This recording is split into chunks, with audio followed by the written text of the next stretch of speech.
So in today's video, we're going to look at removing duplicates in an easy way. So here we've got a set of data. You can see that a lot of this is repeat data. So I've got a John Doe here from 1918, and then I've got the same thing over and over and over again. Let's just put down some extra data just so we can clearly see this. And let's copy Jane Doe down for a few as well. So this is, 17 rows of data.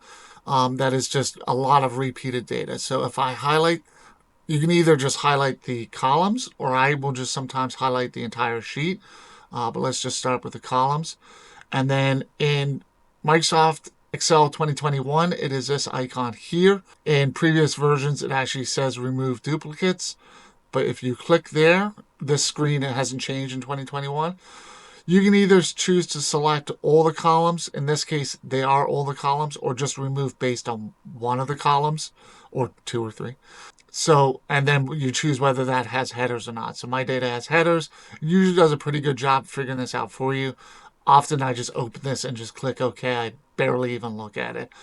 So I hit OK, and you can see 14 duplicate values were found and removed. 3 unique values remain. And so now you have just the 3 values that were unique across all these. Like I said, you would never want to do this on this data, but you can do to, deselect all those.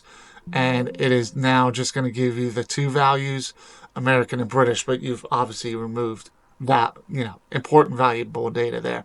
So you don't want to do that. Thank you for watching. Please don't forget to like, subscribe, and comment. Please also share. Please go ahead and check out my other videos on my page. Have a great day.